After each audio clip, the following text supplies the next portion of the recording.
무더위가 계속되고 있는데요. 사랑하는 성도 여러분, 영육간의 주님께서 안전과 건강을 지켜주시고 또 우리 환우들도 계신데 오늘 힘써 기도할 때 하나님의 은혜와 예비하신 축복이 우리 가운데 가득하기를 주님의 이름으로 축복합니다. 예전에 어느 TV 프로그램의 유명한 장면이 지금도 기억납니다. 시골에서 올라온 할아버지 할머니가 출연하게 되었는데 부부 중에 한 분이 낱말을 설명하면 다른 분이 맞히는 게임이었죠. 바로 이때 등장한 낱말이 이제 천생연분이었어요. 그래서 할아버지가 열심히 낱말을 설명을 합니다. 맞춰보라고. 할멈, 우리 같이 평생 사이가 좋은 걸 뭐라고 하지? 그러자 기억하십니까? 할머니가 왼수 그랬죠. 아니 왼수 말고 우리 사이 좋잖아. 우리 평생 사자성 사자 내자 왼수 그런 거 말고 내자. 할머니가 평생 왼수 이렇게 사자로 얘기를 했다라는 것이죠. 여러분, 가족은 이 애증 관계에 있죠. 사랑하기 때문에 더 미워하고 섭섭해하기도 하고 좀 수틀려 가지고 꽁해 가지고 미워하다가도 그게 풀리면은 눈 녹듯이 사라지고 더 사랑하고 그걸 보상하려고 하는 그런 관계이기도 합니다. 여러분, 지난주에 이제 욥에 대해서 광야학교 졸업생 욥에 대해서 우리가 말씀을 나눴는데 좀 감동적이었다라는 말씀들을 하신 분들이 좀 계셨는데 광야학교 졸업생 중에 욥이 우리에게 큰 감동을 주는 인물이라면 여자로서는 남자로서는 욥이라면 여자로서는 이 나오미라는 존재를 우리가 생각해 볼 수가 있을 것입니다. 룻과 나오미와 룻은 고부 관계입니다. 시어머니와 며느리 관계입니다. 이 시어머니와 며느리는 수천 년 전에도 만만치 않은 관계고 오늘날에도 역시 아무리 세대가 지나도 만만치 않은 관계입니다. 시어머니와 며느리는 벌써 그 생각만 해도 골치가 아파지고 쓴뿌리가 이렇게 치밀어 오르고 괴로운 그런 분들도 계시죠. 얼마나 복잡 미묘한 관계인지 며느리들은 시자가 들어간 건 무조건 멀리한다. 시금치도 안 먹는 그런 며느리. 성경 중에 시편도 안 읽는 그런 며느리도 있다는 농담도 있는데요. 에덴 동산이 왜 낙원이었느냐라고 할 때에 하와에게는 시어머니가 없었기 때문에 에덴 동산은 낙원이었다. 이런 말도 있을 정도로 고부 관계는 참 어렵다라는 것입니다. 그런데 오늘 룻기에 나오는 시어머니 나오미와 며느리 룻 관계는 아주 특별합니다. 평생 왼수일 수도 있지만 고부 관계가요, 평생 위로자고 버시고 정말 힐링을 주는, 소망을 주는 그런 치유자가 될 수도 있다라는 것을 알 수가 있습니다. 서로에게 말이죠. 룻기는 4장으로 되어 있는 짧은 성경이죠. 오늘 본문 우리가 읽은 곳이 룻기의 마지막 결론 부분, 마지막 부분입니다. 룻기 1장은 이 두 여인에게 일어난 일을 이렇게 설명합니다. 사사시대에 유대 땅 베들레헴에 엘리멜렉이라는 사람이 있었는데 베들레헴 땅에 큰 기근이 들자 아내 나오미와 두 아들 말론과 기련을 데리고 모압 땅으로 이민을 갑니다. 이방 땅이죠. 모압으로 이민을 갑니다. 여러분, 좀 놀랍게도 말론과 기련이라는 이름이 참 히브리 말로 말론은 병골이란 뜻이고요. 기련은 약골이란 뜻입니다. 병으로 골골하는 뼈다귀와 약해서 골골하는 뼈다귀, 병골과 약골. 왜 이렇게 지었을까 좀 이상한데요. 어쨌거나 두 아들의 이름은 앞으로 이들에게 일어날 불행할 일을 예견해 주는 이름입니다. 여러분, 가수들이 흔히 그런 말 하죠. 노래 따라간다. 노래가 굉장히 좋고 희망적이고 복된 그런 가사와 제목이면 그렇게 되고, 노래가 굉장히 비극적이면 그 가수가 좀 그런 비극을 얻게 된다. 배우는 출연한 작품의 역할대로 간다란 뭐 이런 얘기도 있습니다만 일종의 징크스인데 이름은 굉장히 중요합니다. 그래서 이름 따라간다라는 미신이나 징크스가 많이 있었는데 왜 이름을 말론과 기륜, 병골과 약골로 지었을까? 이상한데요. 결국에는 이름대로 갑니다. 엘리멜렉 가문은 비극적인 운명을 맞이하게 되죠. 모압 땅에서 남편 엘리멜렉이 이방에서 먼저 죽습니다. 두 아들 역시 결혼한 지 10년도 못 되어 자녀도 못 남기고 죽고 맙니다. 자, 처음 모압 땅에 들어갈 때 남편과 아내 엘리멜렉과 나오미, 그 다음에 두 아들 병고리와 약고리 들어갔는데 모압에서 나올 때는 나오미와 모압 땅에서 얻은 두 며느리인 그곳에서 얻은 며느리 룻과 오르바만 나와요. 그러니까 여러분 과부 3명만 이방 땅에서 나오게 되는 것입니다. 남자들은 다 죽고. 여러분 옛날에는 험한 세상 남자가 사회생활을 하고 여자는 살림만 살았습니다. 그러니까 요즘은 그렇지 않지만 옛날에는 오늘날과 다르죠. 과부의 처지라는 것이 굉장히 어려워요. 그래서 구약 성경에 나오는 3대 어려운 불쌍한 사람들이 과부, 고아, 나그네. 고아도 그렇고요. 나그네도 떠돌아다니면서 굉장히 보호받지 못하는 어려운 신세였습니다. 자, 그런데 과부 셋이 나오게 돼요. 모압 땅에서. 나오미는 험하고 고생스러운 인생의 광야길을 힘겹게 걸어가는 처지가 되었습니다. 남편을 잃은 것만도 통탄할 일인데 두 아들까지 죽고, 여러분 남편을 잃고 누구를 의지하겠어요? 두 아들을 의지합니다. 그래도 장남이 있고 차남이 있어요. 그런데 장남도 죽고 차남도 죽습니다. 두 며느리만 살았어요. 과부 3명이 살아남아 있습니다.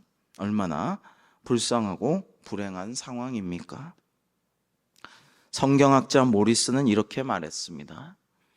많은 남자들이 시험을 당하지만 욥 같은 사람이 없었고, 지난 시간에 우리가 보았던 욥, 많은 여자들이 환난을 당하지만 나오미 같은 여자가 없었다라고 말입니다. 결국 이 세 과부는 모압을 떠나 베들레헴으로 돌아오게 됩니다. 자, 이제 엘리멜렉도 죽었지만은 나오미도 근본은 베들레헴이에요. 유대 땅 베들레헴입니다. 모압 땅에서 좋은 일이 있었으면 거기 눌러 살았겠죠. 그러나 엘리멜렉 남편도 죽었지, 아들 둘 다 죽었지, 뭐 좋은 일이 없어요. 그러니까 베들레헴으로 귀향한 거예요. 돌아온 거예요. 이제 좀 좋은 일이 있겠거니, 좀 잘 살아보려니 하고 돌아왔어요. 근데 사사시대에 여러분 큰 기근이 있었습니다. 그 상황에서 베들레헴으로 돌아왔습니다. 여러분 이 역사책을 이렇게 보면요, 조선시대 기근, 고려시대 기근 이런 거 보면요 참 끔찍합니다. 이 쌀이 없으니까요 정말 찾을 수가 없어요. 분명히 황금 들녘에 추수하였는데 관리들이 다 뺏어가고 엉뚱한 데 쓰고, 나라가 빼앗길 때 일제시대 때도요 끔찍합니다. 그래가지고 초급 목피를 벗겨가지고 먹고, 보리, 기장, 조 이런 걸로 대체를 하려고 해도 그것조차 없어가지고 나중에는 구약시대하고 똑같아요. 이스라엘 백성하고 똑같아요. 임진왜란 때나 병자호란 때나 일제시대 때까지는 그렇게까지는 안 했지만 너무 굶주리니까 자녀들을 바꿔 먹어요. 자기 아기를 차마 못 먹으니까 서로 아기를 바꿔가지고 국 끓여 먹고, 끔찍하게 진짜 그런 일들이 일어납니다. 역사 속에서. 너무 굶어 죽으니까 뭐 어떻게 할 수가 없는 거죠. 처참한 참상이 일어나게 됩니다. 자, 이런 상황에서 제일 무서운 게 기근이죠. 굶어 죽어가는 기근 상황에서 이제 고향으로 돌아옵니다. 고향으로 돌아올 때에 나오미가 가만히 돌아오는 길에 생각해 봅니다. 자, 나는 어떻게든 비빌 언덕을, 동족들을 찾아서 좀 만들어 보려고 베들레헴으로 돌아옵니다. 모압이라는 이방 땅에 좋은 일 하나도 없었어요. 다 죽었어요. 내 피부치들 죽이고 이제 과부가 된 나와 함께 과부가 역시 된 며느리만 데리고 돌아가는데, 아, 이거 안 되겠구나. 큰 결심을 합니다. 나는 고향으로 본향으로 돌아가니까 뭔가 희망을 갖고 가지만 이 두 며느리가 무슨 죄냐?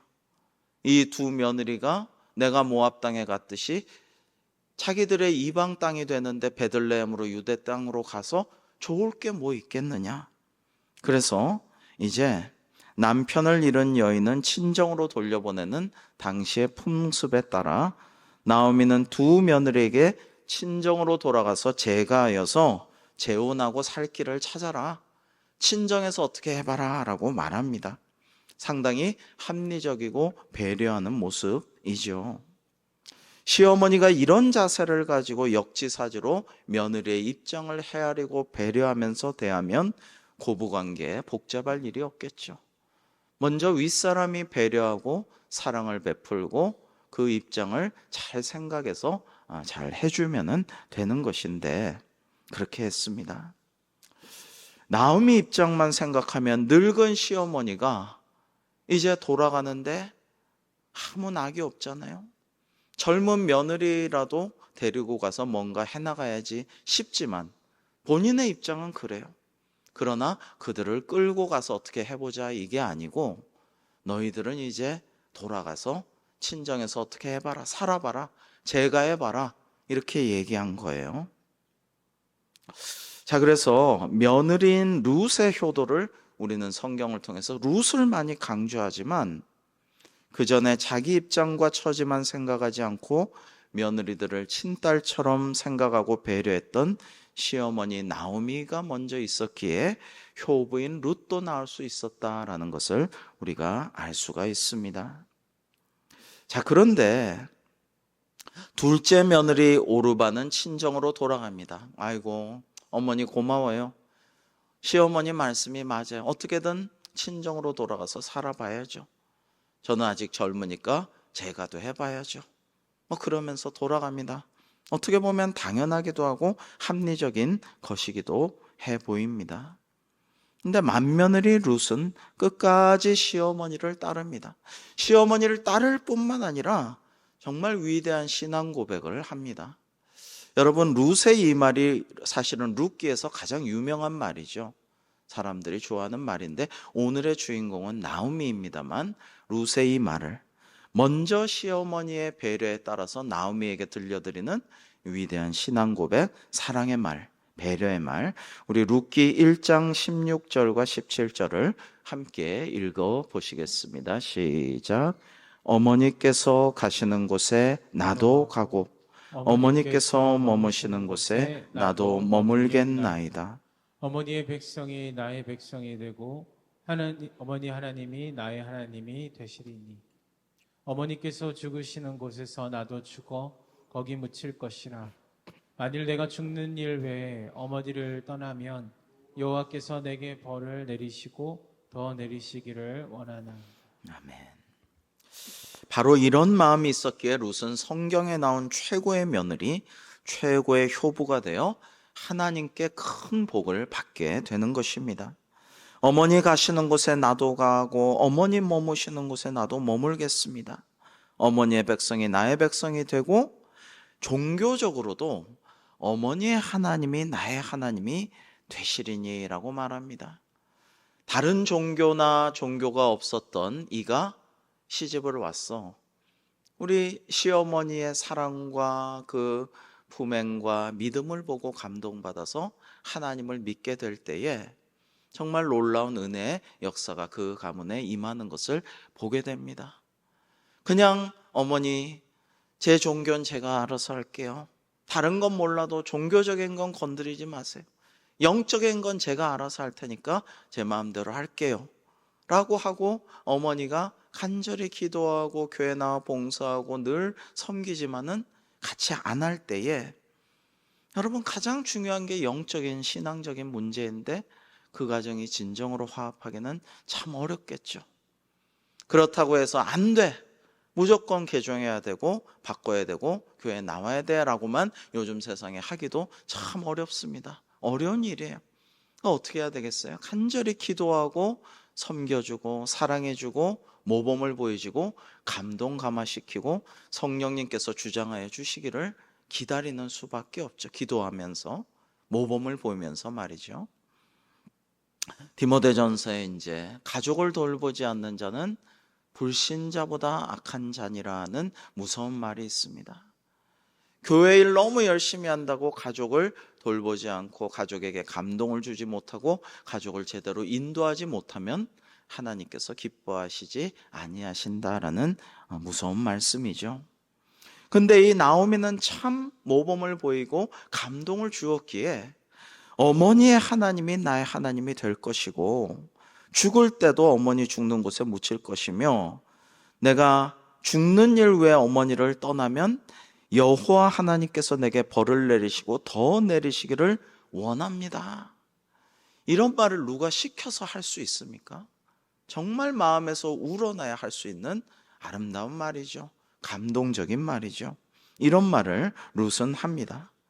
그러니 또 나오미는 얼마나 이 룻이 예쁘고 사랑스럽고 귀하겠어요. 얼마나 고맙겠어요. 그러니까 시어머니는 배려하고 사랑을 베풀고 신앙의 모범을 보여줘서 감동 감화시켜서 이방인인 며느리를 친딸보다 더 사랑하여서 개종시키고, 또 이 룻과 같은 며느리는 정말 감동적인 이야기를 하면서 어머니의 하나님이 저의 하나님입니다, 이렇게 고백하면서 사나 죽으나 어머니를 따라가고 믿음을 이어받으려고 다짐합니다. 참 아름다운 고부관계가 아닐 수가 없어요. 여러분, 제가 늘 말씀드립니다. 새벽에도 자주 말씀드립니다. 성경을 새벽에 이렇게 읽으면서 정말 사사시대인데요.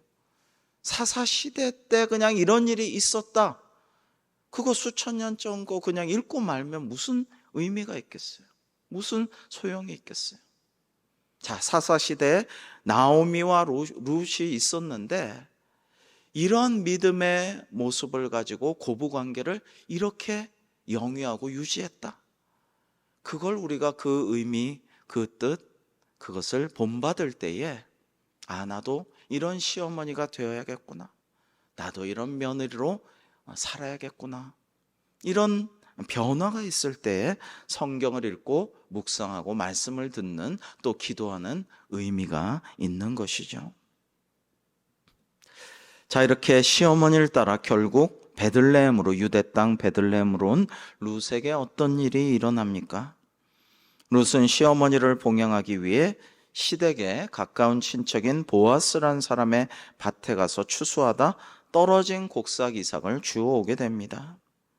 그러다가 룻을 눈여겨보고 연정을 품게 된 보아스와 연결되어서 결국 사랑하게 되고 결혼하게 되죠. 자, 이런 썸씽이 어떻게 일어났고 로맨틱한 모든 이야기들은 생략합니다. 중요한 내용은 그 다음 일이니까요. 룻기엔 정말 위로가 필요한 여인 둘이 나오죠. 이제 모압 땅으로 다시 돌아간 두 번째 며느리는 빼고 나오미와 룻이 정말 위로가 필요한 상황이 됩니다. 서로 의지하고 살아야 되는 두 여인입니다. 여러분, 서양의 여자 이름 중에는 나오미란 이름이 참 많습니다. 루스란 이름도 많지만 나오미란 이름이 참 많습니다. 나오미의 삶은 여러분 이름과 그렇게 어울리지는 않았을 수도 있어요. 나오미는 희락, 기쁨 이런 뜻입니다. 그녀가 비참한 상황에서 베들레헴으로 본향으로 돌아올 때 사람들이 그녀를 알아보고 저 사람, 저 여자 나오미잖아, 많이 늙었네, 고생한 티가 역력하네, 그래도 그 얼굴이 딱 보니까 알겠네, 나오미잖아 라고 할 때에 나오미가 뭐라고 하냐면은 옛날 사람들, 고향 사람들에게 나를 나오미, 기쁨과 희락이라 내 이름을 부르지 말아라, 마라라고 불러라. 괴로움이란 뜻이에요. 마라라고 불러라 라고 합니다. 마라의 쓴물 기억하시죠? 인생의 쓴맛 다 보고 괴로움이라고 나를 마라라고 불러다오, 이렇게 자주 하는 듯이 얘기를 하게 돼요. 내가 무슨 기쁨이냐, 내가 무슨 희락이냐, 마라라고 불러라. 자, 또 한 명의 진정한 위로가 필요한 여인은 룻입니다. 지극한 효성으로 시어머니를 따라 유대 땅 베들레헴으로 왔지만 룻의 입장에 보면 젊은 나이에 청산과부가 된 것도 슬픈데 고향도 아닌 낯선 베들레헴 땅으로 왔습니다. 모압이 고향인데 베들레헴으로 왔어요. 유대 땅, 상당히 배타적인 하나님의 선민의 땅으로 왔습니다. 여기서 늙은 시어머니를 복량까지 해야 됩니다. 자기만 사는 게 아니에요. 시어머니를 복량해야 돼요. 그래서 하루 종일 뙤약볕에 남의 갓에 가서 추수하는 일꾼은 되지 못하고 흘려놓은 곡식 이삭이다 주워다가 겨우 입에 풀칠합니다. 고아와 과부 이런 사람들을 아주 굶어 죽지 못하게 하려고 율법대로 이삭 흘린 거 줍는 것까지는 뭐라 하지 말아라, 이렇게 한 건데요. 여러분, 밭주인이 굉장히 인심이 넉넉하면은 그거 좀 주워가게 내버려두라, 미리 보아스가 그랬죠. 언지를 주면 좀 주워가는데 가져갈 게 좀 있어요. 근데 주인이 굉장히 매몰차고 좀 그렇게 매정하면은 그런 거, 야, 싹 주워가야 돼, 안 그럼 너희들도 국물도 없어, 이러면은 싹 가져가고 뒤돌아봐서 다 가져가고 이러면은 뭐 건질 게 없지 않겠어요? 여러분, 가끔 식당에 가면 굉장히 좀 뭐 서비스나 뭐 반찬이나 뭐 밥이나 마음껏 드세요, 더 드세요, 뭘 좀 더 드릴까요? 인심이 좋은 식당이 있어. 그러면 기분이 좋아집니다. 근데 어떤 식당은 굉장히 그런 거 눈치를 주고 각박하게 하고 좀 기분 나쁘게 하는 데도 있어요. 잘 되는 식당이 인심이 좋고 좀 잘 안 되는 식당이 인심이 나빠요. 어떤 유명한 곰탕집은 보통 곰탕집에 가서 맛있으면은 국물 좀 더 주세요, 그러면은 막 부어주고, 저희 어릴 때 가던 어떤 집은 애들이 오면은 넉넉하지는 못하니까 그냥 저랑 아내 둘만 이렇게 곰탕을 시키면 애들 둘 거를 따로 줘요. 조그만 데다가 따로 그냥 줘가지고 밥도 좀 줘서 애기들 주세요. 그럼 늘 이제 먹게 해요. 그러면 참 기분이 좋고 다음에 또 오게 되죠. 그런데 가만 보면 주인이 좀 넉넉하고 인심이 좋고 사람이 좀 이렇게 그릇이 크면은 그 종업원들이 재량을 가지고 마음껏 이렇게 하고 퍼주고 더 서비스해주고 막 그래요. 그렇게 돼 있어요. 자기들끼리도 늘 웃으면서 즐겁게 일해요. 근데 주인이 매정하고 각박하고 야박하고 굉장히 벌벌 떨고 인색하면 막 그렇게 하면은 이제 주인이 나무라니까 뭐라 하니까 그렇게 못하고 자기들끼리도 눈치 보고 분위기도 안 좋고 영 뭘 안 주려고 해요. 관로 치고 이거 더 주면 주인한테 혼나요. 관로 닫고. 그런 느낌이 들어요.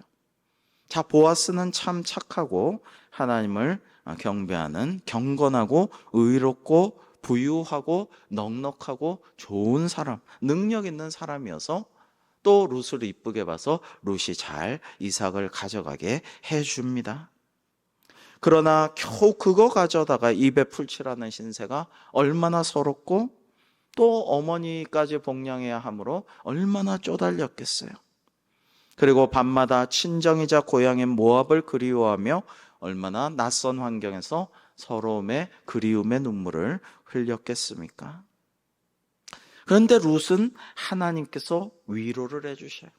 이방 땅에서 만난 보아스라는 남자를 통해 위로를 받게 됩니다. 우리 룻기 2장 13절 말씀을 같이 한번 읽겠습니다. 시작. 룻이 이르되 내 주여 내가 당신께 은혜 있기를 원하나이다. 나는 당신의 하녀 중에 하나와도 같이 못하오나 당신이 이 하녀를 위로하시고 마음을 기쁘게 하는 말씀을 하셨나이다 아니라. 아멘. 자, 성경에 나오는 복 받는 사람들은요, 특히 구약에 룻도 그렇죠. 말을 참 예쁘게 합니다. 아름답게 하고요, 사려 깊게 하고요, 조리 있게 하고요, 겸손하게 합니다. 자기를 낮추고 상대를 높이면서 은혜로운 말을 해요. 그러니까 복 받을 수밖에 없죠. 나는 당신의 하녀 중에 하나와도 같지 못합니다. 그렇죠. 실제로 하녀, 정규직인 하녀, 종신직인 하녀보다도 못하죠. 아무것도 아니에요. 그러나 당신이 하녀 같지도 않지만 이 하녀를 위로하시고 마음을 기쁘게 하는 말씀을 하셨나이다. 그러나 하녀도 아니고 아무것도 아니지만 내가 당신께 은혜 있기를 원하나이다, 내 주여. 그러니까 할 말은 다 해요. 원하는 거 다 표현해요. 그러나 겸손하게 사력 있게 예의 바르게 그렇게 말할 때 보아스가 이 룻의 모습도 아름다웠겠지만은 그 어떻게 보면 누추하고 행색도 꾀죄죄하고 가난하고 형편없는 나그네 길을 걸어가서 몸이 지치고 이럴 수도 있죠. 초췌할 수도 있죠. 그러나 그 말과 지혜로운 모습을 보고 또 아름다운 풍성을 보고 반해가지고 사랑을 하게 되었겠죠. 창세기 24장 67절에 보면 아브라함의 아들 이삭은 사랑하는 어머니 사라를 잃고 장례를 치른 후에 아내 리브가를 맞이함으로 큰 위로를 받게 됩니다. 여러분, 그렇죠. 사랑하는 어르신을, 육친을, 선친을 잃어버리고 슬픔에 빠져 있다가도 결혼을 하고 아기를 갖고 출산을 하고 이러면서 또 새로운 희망을 갖고 정을 붙이면서 살아가는 것이 우리 인생이라고 할 수가 있죠. 아까 할머니가 할아버지한테 왼수, 아니 평생 왼수라고 했는데 사실은 부부관계가 평생의 위로자, 내 평생에 가장 고맙고 귀한 위로자가 되어줄 수 있도록 우리는 살아가야겠고 그렇게 우리 스스로 만들어야겠어요. 왜 남편은 나한테 그런 사랑을 못 주나? 왜 다른 남편은 잘하는데 우리 남편은 이렇게밖에 못하나? 참 한심하고 답답하고 참 내 신세야, 내 팔자야. 이것보다는 내가 잘하면 남편이 감동하는 거죠. 남편도 아이고 우리 아내는 왜 이러나, 참 좀 격려하고 칭찬하고 길을 좀 세워주고 다른 여자들은 잘 그러던데 왜 맨날 바가지만 긁고 그렇게 쪼아대고 나를 꼼짝달싹 못하게 하고 기를 죽이나, 남자가 기가 좀 살아야 되는데, 이런 불만만 갖지 말고 보아스처럼 먼저 품어주고 위로하고 소망을 주고 할 때 남편을 존경하고 아내가 잘 하겠죠. 여러분, 내가 먼저 변화돼야 내 주변의 환경이 변화되고 내가 먼저 받은 은혜를 이렇게 나눠주고 사랑을 베풀 때에 내게 더 큰 은혜와 복이 임하게 될 줄로 믿습니다. 여러분, 부부와 가정에도 그러한 은혜가 있어야겠죠. 우리가 하나님께 은혜 받고 성경 말씀 읽고 기도할 때에 여러분, 가정이야말로 극단적으로 그런 곳이 아니에요. 가정에 하나님의 사랑과 같은 사랑으로 서로 사랑할 때 가정은 하나님이 다스리심으로 하나님 나라가 되죠. 천국이 되는 것입니다.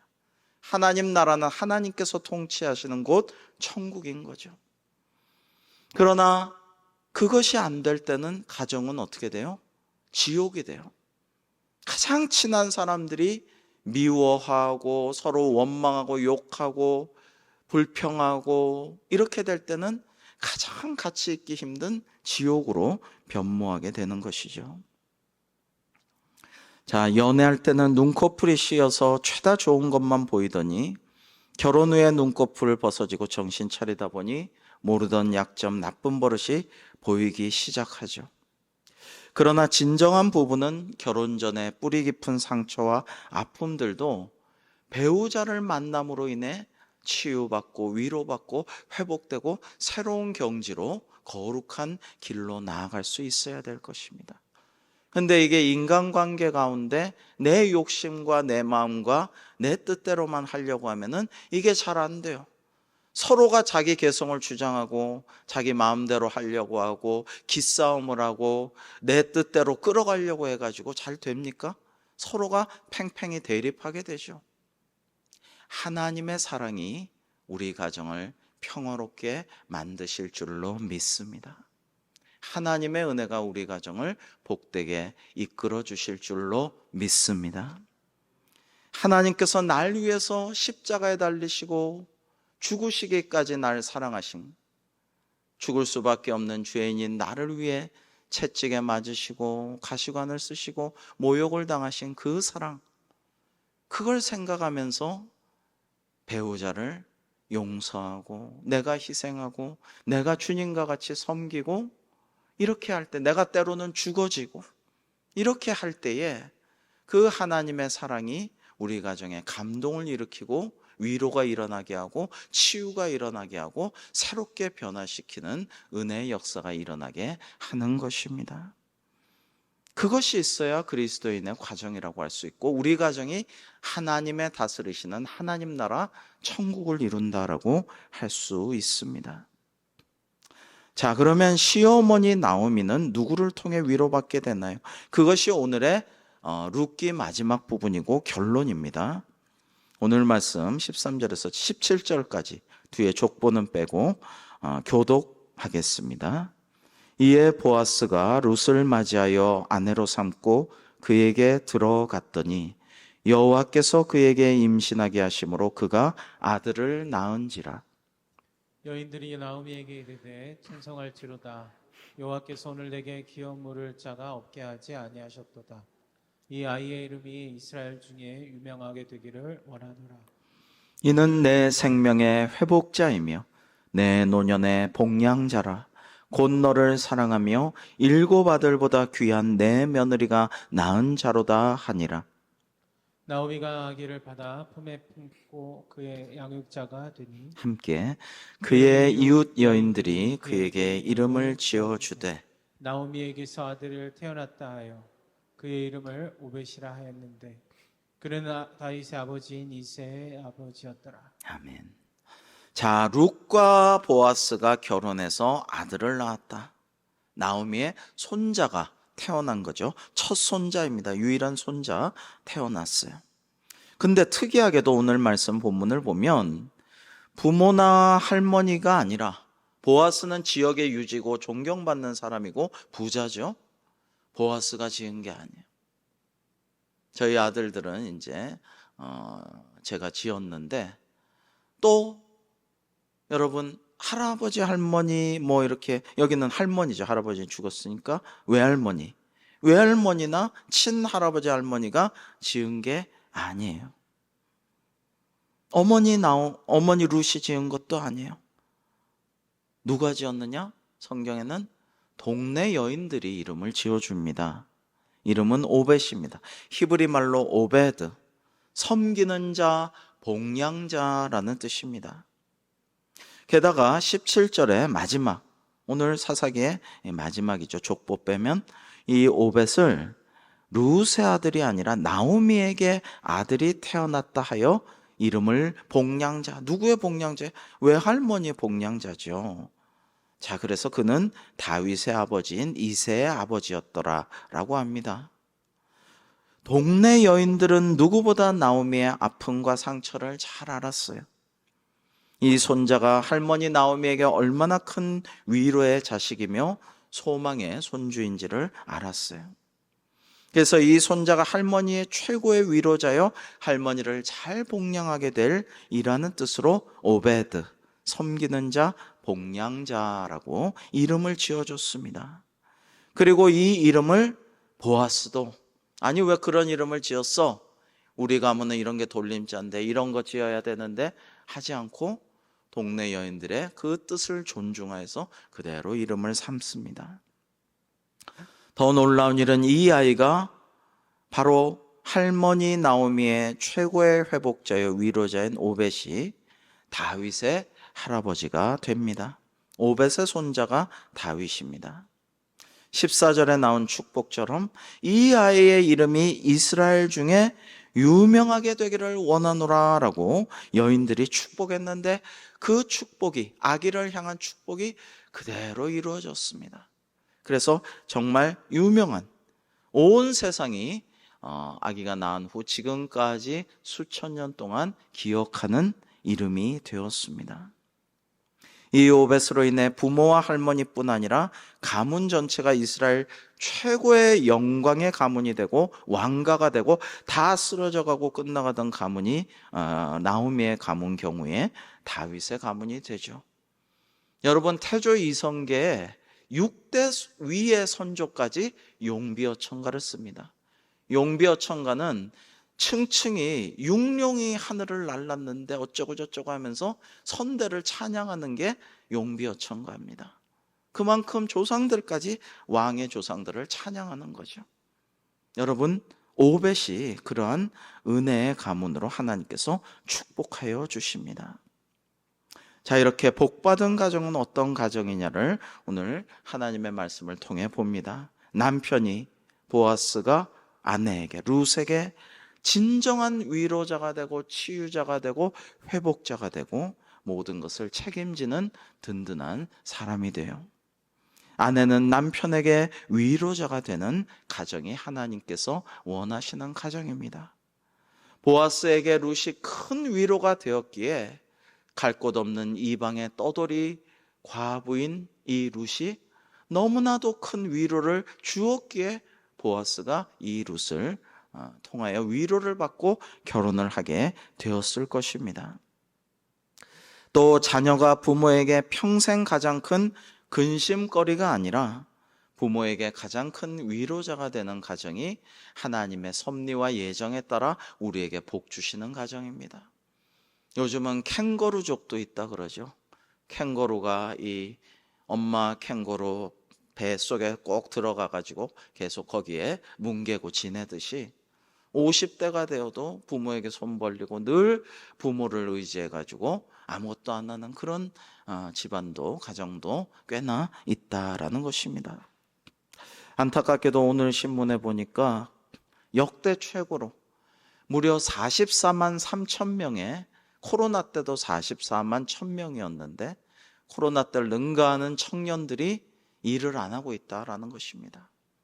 일을 하고 야근을 하는데도 야근 수당도 잘 안 주고 상사와 갈등도 있고 인간관계 문제도 있고 하니까 일을 그만둔 후 계속 앞으로도 일할 계획이 없다라면서 청년들이 일을 안 하고 있는 게 현재 신기록이라는 거예요. 44만 3천 명의 청년들이 일을 안 하고 계획도 앞으로 별로 없다. 이런 상황이라는 것입니다. 얼마나 안타깝고 슬프고 애달픈 그리고 걱정되는 현실입니까? 가족은 가장 가깝고 가장 소중한 존재이므로 도리어 가장 큰 상처와 아픔을 줄 수도 있습니다. 애정 관계가 교차하는 그런 관계이죠. 반대로 밖에서 아무리 힘들고 어렵고 참 슬퍼도 집에 오면 위로가 되고 그 가족의 기도로 인하여 소망을 갖고 힘을 내고 다시 이겨낼 수 있는 그런 능력도 가진 것이 가족의 힘이죠. 사랑하는 성도 여러분, 여러분의 가정이, 우리의 가정이 모두 하나님의 큰 축복을 받은 가정, 믿음으로 온 가족이 하나 되는 가정, 하나님께 큰 예배하신 복을 받아 누리기에 부족함이 없는 사랑과 평화와 화목함이 넘치는 믿음의 가정이 되기를 주님의 이름으로 축복합니다. 여러분, 저 나오미와 룻처럼 오늘도 광야의 길을 걸어가는 분들, 너무나 고생스럽고 너무나 힘들고 의지할 사람이 거의 보이지 않지만 그래도 의지할 수 있는 한 사람이라도 찾아서 서로 기도해주며 격려하며 말씀대로 사랑하며 그렇게 살아가고 합심하여서 우리 대광교회가 나 개인도 승리하고 우리 가정이 지옥처럼 옛날에 그랬을지라도 이제는 하나님께서 친히 다스리시는 천국과 같은 하나님의 나라를 이룰 수 있도록 더욱더 기도하고 우리 교회도 하나님의 임재하심과 성령 충만함이 가득한 우리 대광교회가 되기를 주님의 이름으로 축복합니다. 기도하겠습니다. 하나님 아버지, 오늘 극심한 고난 가운데 광야길을 오랫동안 걸어왔던 나오미 또 룻처럼 오늘도 광야의 길을 걸어가는 우리 대광의 성도들 하나님께서 친히 위로하여 주시고 또 사람을 통하여 가족을 통하여 교우들을 통하여 은혜의 역사를 내려주셔서 축복하고 격려하고 기도하고 중보하여서 하나님의 은혜가 넘치는 삶으로 변화되는 복을 내려주시는 기도의 시간 될 수 있도록 역사하여 주옵시고 또 하나님의 큰 칭찬과 참된 복을 받는 사랑과 화목이 넘치는 저희들의 가정 될 수 있도록 복 내려 주옵소서. 예수님의 이름으로 기도하옵나이다. 아멘.